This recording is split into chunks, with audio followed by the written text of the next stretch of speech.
तीर्थ महात्म प्रकरण में नर्मदा तथा उसके समीपवर्ती तीर्थों की महिमा, मार्कंडेय तथा युधिष्ठिर के संवाद की समाप्ति।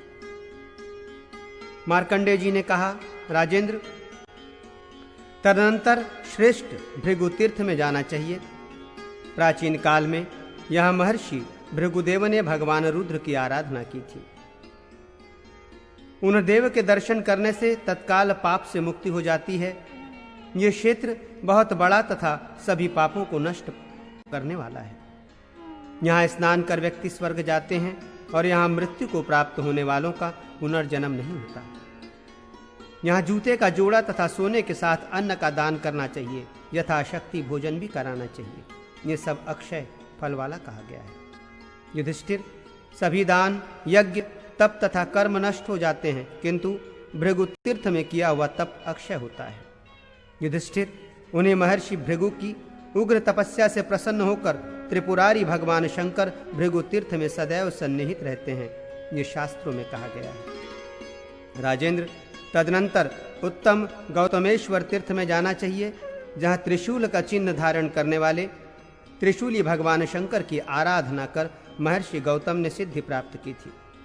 राजन, वहाँ गौतमेश्वर तीर्थ में स्नान कर उपवासरत व्यक्ति सोने के विमान द्वारा ब्रह्मलोक जाता है तथा वहाँ आदर प्राप्त करता है। तदुपरांत वृषोत्सर्ग तीर्थ की यात्रा कर शाश्वत पद प्राप्त करना चाहिए।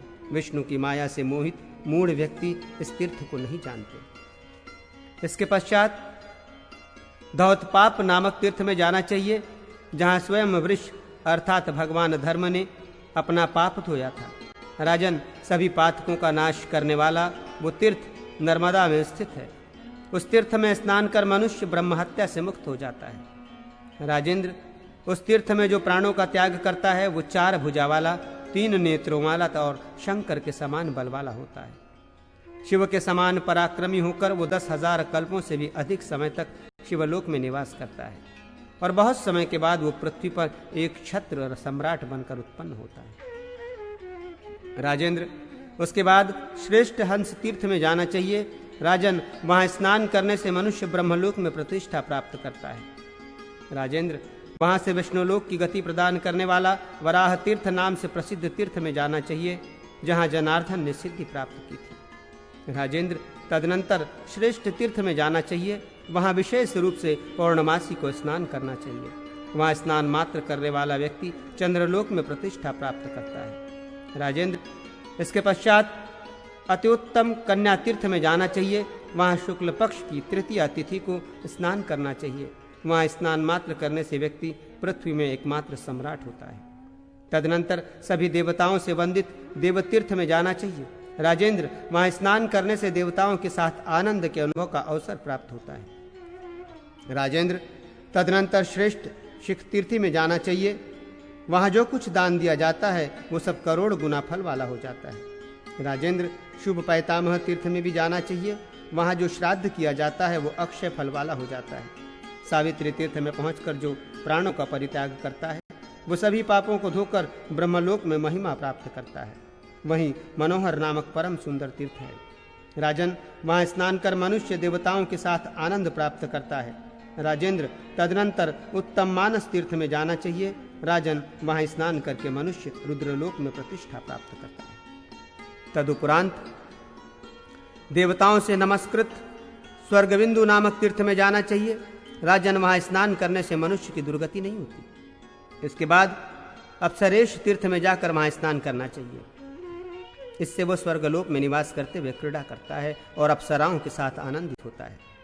राजेंद्र, तदनंतर उत्तम भारभूति नामक तीर्थ में जाना चाहिए। वहाँ उपवास करते हुए ईश्वर की आराधना करने से रुद्रलोक में प्रतिष्ठा प्राप्त होती है। राजन, इस तीर्थ में मरने वाला शिवलोक में गाणपत्य पद प्राप्त करता है। यहाँ कार्तिक मास में पार्वती पति देवताओं के इष्ट शंकर की पूजा की जाती है। इसका फल मनीषी लोग अश्वमेघ के फल से भी 10 गुना अधिक बताते हैं। जो वहाँ कुंद पुष्प तथा इंदु चंद्रमा के समान श्वेत वर्ण वाले वृषभ का दान करता है वो वृषयुक्त विमान से रुद्रलोक में जाता है। इस तीर्थ में पहुंचकर जो प्राणों का परित्याग करता है वो सभी पापों से मुक्त हो विशुद्ध आत्मा वाला होकर रुद्रलोक में जाता है। नरादीप, इस तीर्थ में जो जल में प्रवेश कर प्राण त्याग करता है वो हंसयुक्त विमान से स्वर्गलोक जाता है। एरंडिका तथा नर्मदा का संगम विख्यात है। वहां सभी पापों को नष्ट करने वाला महान पुण्यपद तीर्थ है। राजेंद्र, वहां स्नान कर उपवास करने वाला तथा नित्य व्रत परायण रहने वाला व्यक्ति ब्रह्म हत्या के पाप से मुक्त हो जाता है। राजेंद्र, तदनंतर नर्मदा और सागर के संगम स्थल में जाना चाहिए, जहां जमदग्नि नाम से विख्यात जनार्दन को सिद्धि प्राप्त हुई थी। राजन, वहां नर्मदा तथा सागर के संगम में स्नान करने से मनुष्य अश्वमेघ के फल का तिगुना फल प्राप्त करता है। राजेंद्र, तदुपरांत उत्तम पिंगलेश्वर तीर्थ में जाना चाहिए। राजन, वहां स्नान करके मनुष्य रुद्रलोक में प्रतिष्ठा प्राप्त करता है। वहां उपवास करके जो विमलेश्वर का दर्शन करता है वो 7 जन्मों में किए गए पापों से मुक्त होकर शिवलोक में जाता है। राजेंद्र, वहां से उत्तम आलिका तीर्थ में जाना चाहिए। इस तीर्थ का महात्म्य यह है कि वहां एक रात्रि उपवास करके संयत रहते हुए नियम पूर्वक सात्विक आहार करने से ब्रह्म हत्या के पाप से मुक्ति मिल जाती है। पांडव, संक्षेप में मैंने प्रधान तीर्थों को बतलाया। विस्तार पूर्वक तीर्थों की संख्या का वर्णन नहीं किया जा सकता। ये पवित्र तथा स्वच्छ जल वाली नर्मदा नदी तीनों लोकों में विख्यात है। नर्मदा सभी नदियों में श्रेष्ठ है और महादेव को अत्यंत प्रिय है। युधिष्ठिर, जो मन से भी नर्मदा का स्मरण करता है वो 100 चांद्रायण व्रतों से भी अधिक फल प्राप्त करता है, इसमें संशय नहीं। परमेश्वर का यह कहना है कि श्रद्धा से रहित तथा घोर नास्तिकता का आश्रय लेने वाले पुरुष भीषण नरक में गिरते हैं। इसलिए ऐसे पुरुषों को नरक से बचने के लिए नर्मदा का दर्शन सेवन करना चाहिए। इसी कारण स्वयं देव महेश्वर हम लोगों को प्रेरणा देने के लिए नित्य नर्मदा का सेवन करते हैं। अतः इस पवित्र नदी को ब्रह्म हत्या जैसे पापों को दूर करने वाली समझना चाहिए तथा पूर्ण निष्ठा के साथ इसका दर्शन सेवन अवश्य करना चाहिए।